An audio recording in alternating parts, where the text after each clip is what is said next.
What if everything you've learned about love was merely the surface of something far deeper?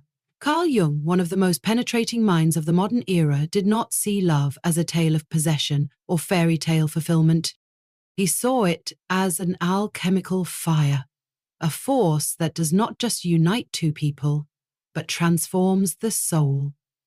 Most people mistake longing for love, attachment for devotion, and desire for connection.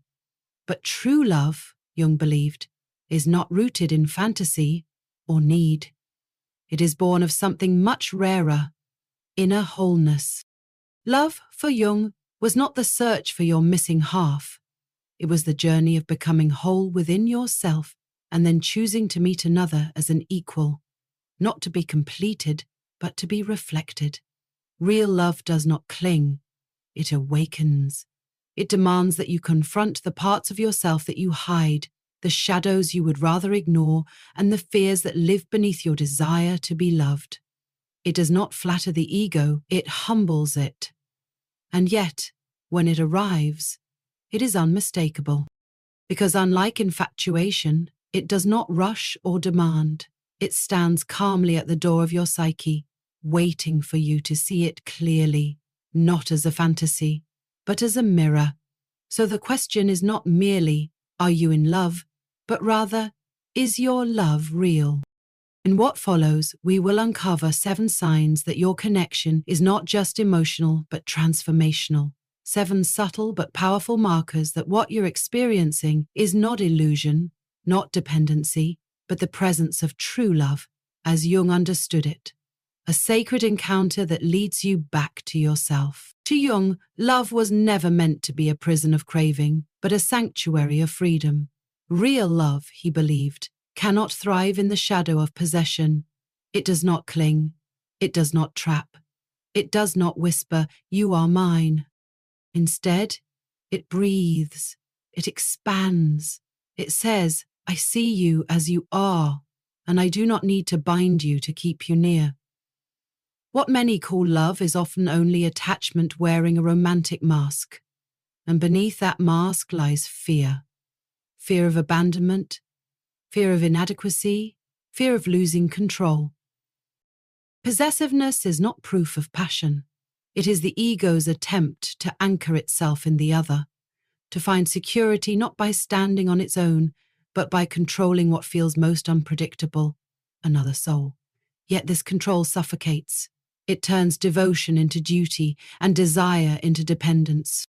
Jung saw such patterns not as expressions of love, but as projections of the wounded self, those inner fragments that demand completion and grasp outward, desperate for containment.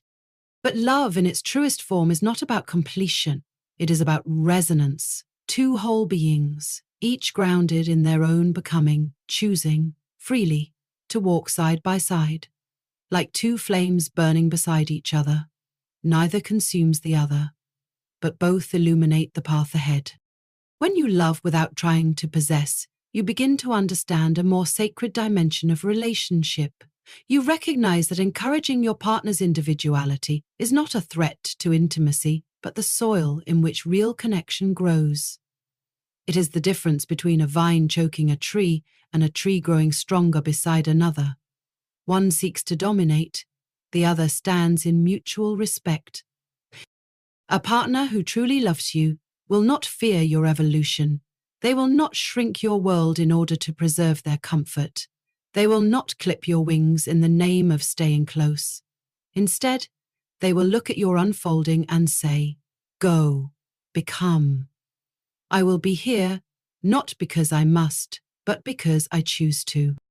This is the paradox Jung often explored, that only through letting go can something real take root. Love begins not where control ends, but where individuality is welcomed. The possessive heart demands certainty, but the awakened soul trusts the flow of connection, knowing that what is real cannot be forced, and what is sacred cannot be owned. So ask yourself, not just in romance, but in all bonds, do you love from wholeness or from hunger? Do you celebrate your partner's sovereignty or fear it? In Jungian love, the answer is clear. True union is born from freedom, not control. And from that freedom, something rare begins to grow. Not fantasy, not dependency, but devotion. Chosen daily, not demanded. That is the first sign of true love. And it is not soft, it is strong. Real love does not seek perfection, it seeks wholeness. To love another is not merely to admire their virtues or bask in their light, it is to enter the labyrinth of their being and hold space for what they themselves struggle to face. Carl Jung taught that within each of us lives the shadow, the unclaimed, unspoken parts of the psyche that have been pushed underground. These are not simply flaws. They are truths, rejected emotions, forgotten wounds, secret fears, and unconscious habits that have never been given a name. To accept another person's shadow is to see them clearly, not through the veil of romantic projection or idealized fantasy, but through the eyes of the soul. You do not ignore the parts that scare you. You do not look away when their pain disrupts your narrative. You remain. You remain not to rescue, but to witness, not to fix, but to understand. When a man or woman stands before you stripped of performance, exposing their darker valleys, their insecurities, their guilt, their past mistakes, true love does not recoil. It leans in. It listens. Not every confession needs correction. Not every broken part needs to be restored. Sometimes, love simply asks, "Can I stay with you here, even in this?" This kind of love does not mistake tolerance for acceptance. It is not permissive of cruelty or manipulation. Jung was clear. The shadow is not to be excused, but integrated. To love the whole of someone does not mean abandoning your own boundaries. It means you do not demand they amputate their imperfections to earn your affection. Their humanness is not an inconvenience. It is the invitation. And here is where projection dies. Many relationships suffer not because of incompatibility, but because we are trying to date an image, a fantasy stitched from the fragments of our unmet needs. When that illusion inevitably breaks, we call it betrayal. But it was our blindness that betrayed us. Jung warned us, to project is to remain asleep. To accept is to awaken. The shadow does not destroy love, it deepens it. When you can sit with someone's sadness without trying to silence it, when you can face their anger without fearing its reflection in yourself, when you can honor their struggle without needing to rewrite it, this is the beginning of intimacy. Not the polished intimacy of romance novels, but the raw intimacy of soul connection. Real love does not say, "I will love you once you heal." It whispers, "I will love you as you unfold." This is not martyrdom, it is maturity, and it is rare. Jung believed that relationships are mirrors. What irritates you in another is often what lies disowned within yourself. To accept the shadow in your partner is to make peace with the shadow in you. Their emotional intensity might mirror your suppressed sensitivity. Their fear might echo your unspoken grief. In loving them, you begin to reclaim yourself. This is the second sign of true love. You do not need the other person to be perfect to feel safe. You need them to be real. And when they are, you love them not in spite of their shadow, but because of it. Because it makes them whole. Because it makes them human. And because, in the end, it is only through shadow that we ever truly meet. True love does not seek to preserve comfort. It seeks to awaken the soul. Carl Jung's idea of individuation, the process through which a person becomes whole by integrating both the conscious and unconscious parts of the psyche, reveals that the deepest relationships are not meant to pacify you. They are meant to transform you. Love at its highest form is not merely an emotional attachment, it is a crucible, a sacred vessel where the ego softens and the true self begins to emerge.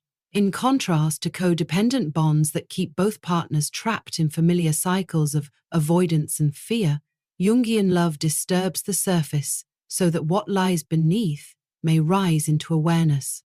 It stirs what you have silenced, it invites what you have postponed, it asks, without demanding, who are you still becoming, and will you allow me to walk beside you as you become it? In such a relationship, joy and challenge dance together. Your partner becomes not just your companion, but your mirror. They do not just support your dreams when convenient, they help clear the inner clutter that has kept those dreams locked in hesitation. This kind of love will not stand by while you shrink. It will nudge you gently, and at times fiercely, toward the edges of your potential. Imagine a man who hides his creative impulse beneath layers of practicality. His partner senses the buried fire and encourages him, not by solving his fears, but by refusing to let those fears disguise themselves as truth. She creates space for his emergence, not by pushing, but by trusting. This is love as an alchemical presence. She does not take his burden, she reminds him that he can carry it. Likewise, such a partner will not allow your unconscious patterns to govern the relationship unexamined. If you avoid conflict, they will gently challenge your silence. If you mistake perfection for worth, they will help you unravel that myth with patience. Their goal is not to fix you, but to reflect you, and through that reflection you begin to see your own blind spots without shame.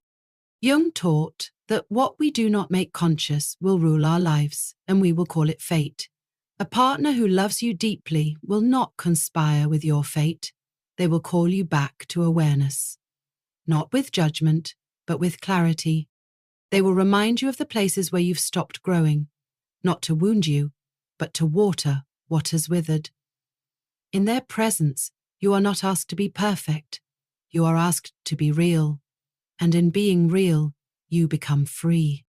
This kind of love honors the individual path as much as the shared one. It does not demand sacrifice of identity for the sake of unity. It understands that the relationship thrives only when each person continues to evolve. Sometimes support looks like space. That sometimes loving someone means letting them outgrow their old selves, even if those old selves were easier to love. To love in this way requires courage. It requires the willingness to be reshaped by the presence of another. It demands a kind of emotional humility, a recognition that growth is messy, non-linear, and sacred. But it also brings the deepest reward. A bond not based on illusion or dependence, but on transformation. Once said that the meeting of two personalities is like the contact of two chemical substances. If there is any reaction, both are transformed. So it is with true love. It does not leave you as it found you.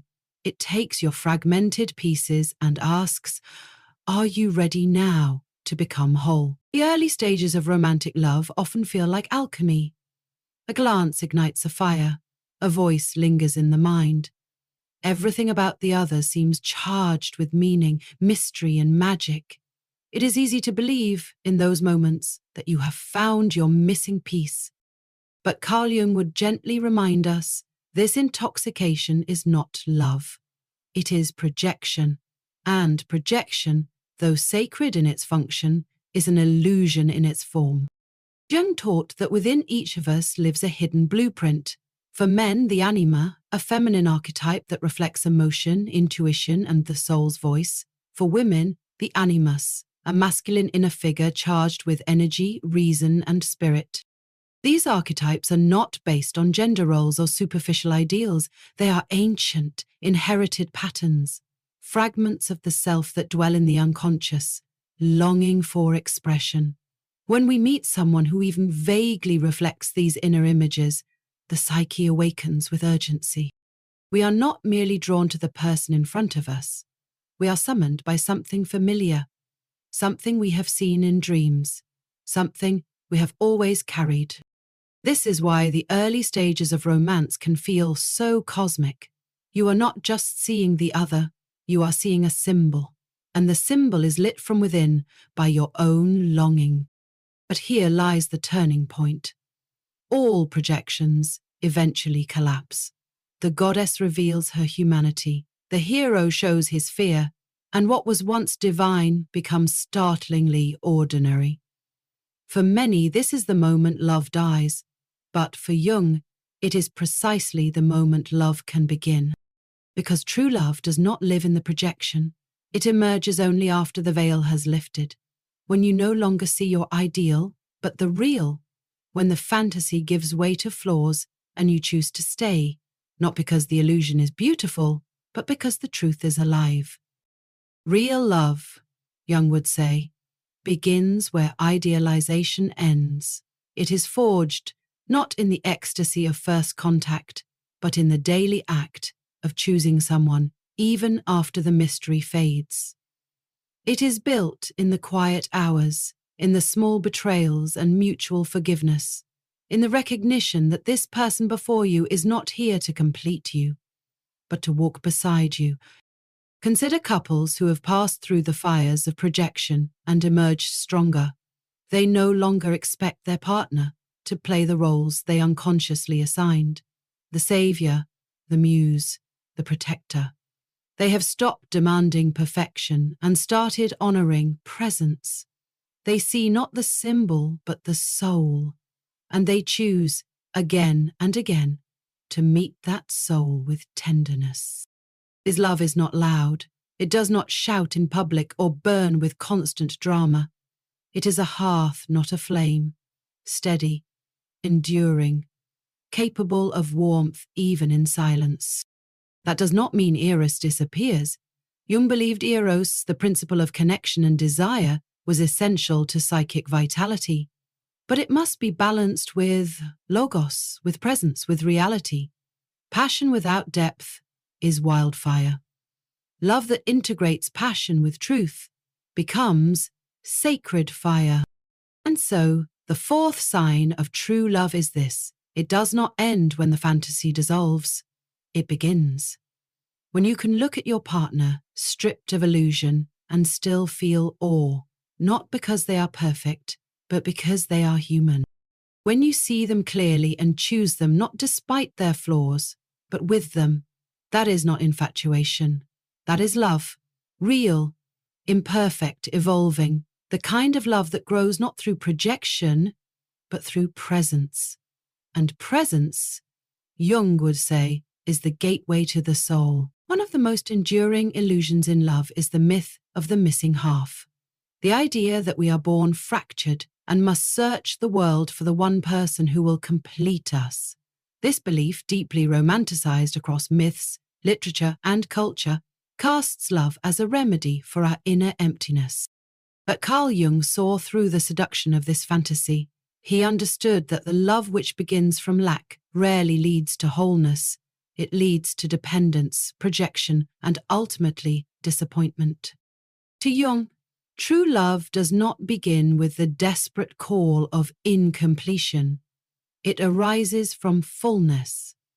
It is not the pursuit of a savior, but the union of two sovereign souls who have each faced their own darkness and lived to tell the tale.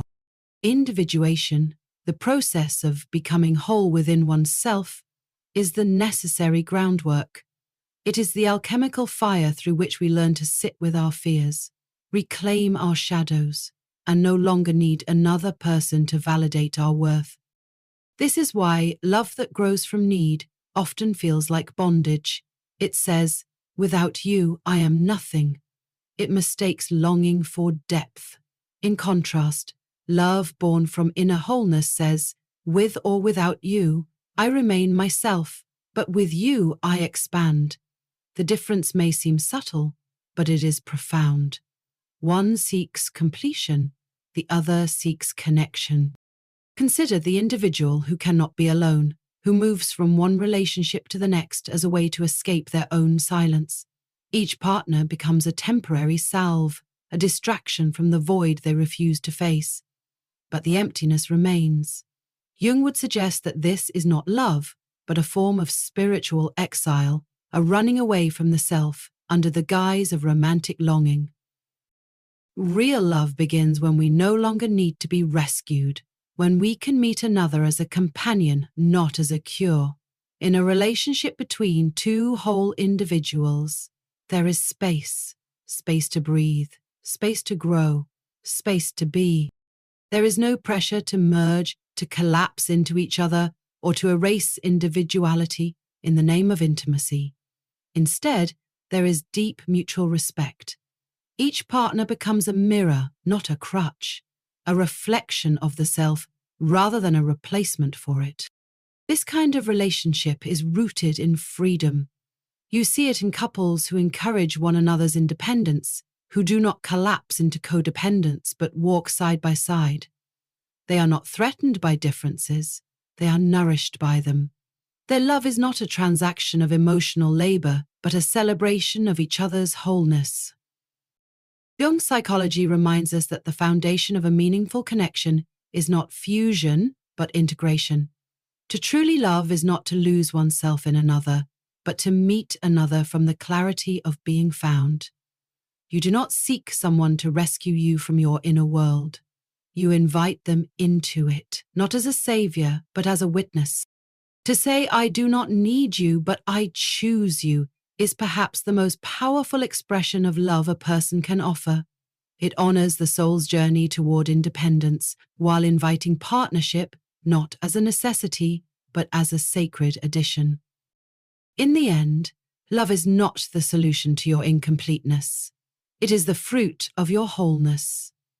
When you have become who you truly are, love becomes what it was always meant to be, not an escape, but a return, not to someone else's arms, but to the self, mirrored in the quiet presence of another who walks beside you, not to complete you, but to accompany you. Carl Jung did not reduce love to mere emotion or biological impulse. To him, the deepest form of love was not simply psychological. It was sacred. It echoed through myth, dream, and symbol as an archetypal union, what ancient wisdom called the hieros gamos, or sacred marriage. This was not the fusion of two people into one, but the alchemical joining of opposites, masculine and feminine, light and shadow, soul and matter. In this sacred union, love becomes a vessel for transformation, not only of the relationship, but of the soul itself. True love, Jung believed, carries within it the fragrance of the eternal. It arrives not with fanfare, but with resonance. A feeling that defies logic, knowing that this person is not merely new, but somehow remembered. You may find yourself saying, "It feels like I've known them forever," or sensing that life shifted the moment they entered. These are not romantic exaggerations. They are indicators that something greater is unfolding. Jung introduced the concept of synchronicity to describe this strange order, meaningful coincidences that defy explanation, yet stir the soul. In love, synchronicities often bloom like secret messages from the unconscious, a shared dream, a repeated number, a serendipitous crossing of paths. When two souls are ready to meet, the world seems to bend in subtle agreement. These are not accidents. They are archetypal signatures that whisper, "This love has purpose." In such relationships, transformation becomes inevitable. The lovers do not just comfort each other, they catalyze. One may awaken buried grief, while the other inspires dormant gifts. Together, they become mirrors of the divine potential within each other. Love in this light is not just emotional closeness. It is initiation, a sacred fire that burns away illusion and reveals the self beneath the persona. And yet, this kind of love is not always gentle. Because it is real, it tests, it demands, it does not allow us to remain small. It requires devotion, but not to each other alone, to the soul of the bond itself. The spiritual dimension of love is not passive. It is not about being destined. It is about being devoted. The lovers must become participants in their myth, not merely dreamers within it. Jung warned that the intoxication of soulmate energy can easily turn into projection if not met with awareness. You may believe you are destined to be together, but that belief becomes dangerous if it replaces responsibility. Sacred love is not entitled, it is entrusted, and the sacred marriage does not promise constant bliss, it calls for conscious co-creation, for two people to serve the relationship as a third entity, greater than the sum of its parts. A striking example might be the couple who, upon coming together, experience a flood of intuitive insight, dreams laced with archetypal imagery, or sudden clarity about their life path. These are not fantasies. They are the psyche's way of revealing that this union is part of something vast. In these moments, the personal dissolves into the transpersonal. The beloved is no longer just a partner. They become a symbol, a guide, a threshold to the numinous. To walk this path is to engage love as a sacred act, to speak gently to each other's wounds, to forgive as though tending a temple, to trust that even difficulty has meaning. Jung's vision of true love was not about perfection or perpetual harmony. It was about depth, wholeness, the mystery of two souls discovering the divine in each other's imperfection. And in the quiet space where fear once lived, awe emerges, not for the person alone, but for the mystery they reveal. That is when love becomes holy, when it no longer serves only our needs but aligns us with something timeless. In such love, we do not merely grow, we remember. We remember who we are beyond this lifetime and who we might yet become together. True love does not comfort you into sleep. It stirs you awake. It is not an eternal harmony, nor a soft landing for the ego. Rather, it is the crucible in which your illusions melt. Jung understood that love, in its purest form, is not the absence of conflict, but the presence of consciousness. It is the space where the self is both revealed and reshaped. The partner who loves you deeply will not always soothe you. At times they will disturb you, and in that disturbance your true work begins. Love will touch the wounds you have hidden for years. It will expose your need to control, your hunger for approval, your fear of abandonment, not to shame you, but to invite you, because the one who truly sees you is also the one who will unknowingly activate the places in you that still remain unfinished. This is not a flaw in the relationship. This is its hidden purpose. The beloved becomes the sacred mirror, not of your persona, but of your shadow. What triggers you most in them often reflects what you have disowned in yourself. Person make me feel good. Jung called this the opportunity for individuation, the moment when projection breaks and the real psychological encounter begins. Suddenly, you are no longer relating to an ideal. You are relating to a living soul with edges and contradictions. The question then arises, not does this person make me feel good, but am I willing to meet the truth this person reflects? In conscious love, arguments are not threats. They are invitations. Discomfort becomes dialogue. When your partner challenges your defensiveness, it is not cruelty. It is a call to step closer to your own center. You begin to ask deeper questions. Why does this moment wound me? What part of me is afraid? In that inquiry, the relationship stops being a repetition of childhood patterns and becomes an arena of conscious evolution. A healthy relationship is not one that avoids conflict. It is one that contains it, holds it, stays present with it until clarity emerges. Love becomes less about fixing and more about witnessing, less about demanding change and more about standing beside the other while they transform. In this space, two people become companions in awakening, not saviors, not sculptors, witnesses. Partners in the mysterious unfolding of each other's becoming. Such love does not flatter your ego, it humbles it. It does not always feel safe, but it is deeply sacred. It is the kind of love that asks everything of you and gives something far greater in return. Wholeness, meaning, the alchemical fire that turns lead into gold. When you stop idealizing your partner and start seeing them clearly, when you allow them to see you, even in your trembling vulnerability, then you are no longer in love with a fantasy. You are in love with a human. And that, Jung would say, is where the soul begins to grow.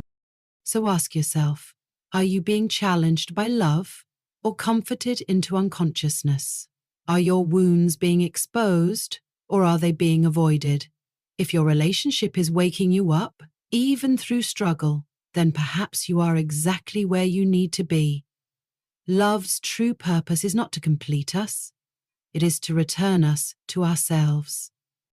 He reminds us that the greatest love stories are not the ones that avoid discomfort, but the ones that use it wisely. That transforms conflict into communion. That holds space for both beauty and shadow, strength and fragility. That reflects the divine not in perfection, but in presence. And so, when love demands your growth, when it asks you to evolve, to soften, to see, do not turn away. You are not being broken. You are being refined. The partner who dares to challenge you, not to dominate but to awaken, is not your enemy. They are your mirror, your teacher, your fire. And in walking together through the burning ground of truth, you may just find what most people spend a lifetime searching for. A love that is not fantasy, but transformation. A love that is not about possession, but about presence. A love that is not comfort, but awakening. And that, perhaps, is the only kind worth calling true. If this message stirred something inside you, don't stop here. The next video will take you even deeper into the journey of healing, growth, and self-discovery. It might just be the breakthrough your soul has been waiting for. Tap into it now, hit subscribe, turn on notifications, and join a community committed to truth, transformation, and real inner change. You're not alone on this path. I'll meet you in the next video, where we continue becoming who we were always meant to be.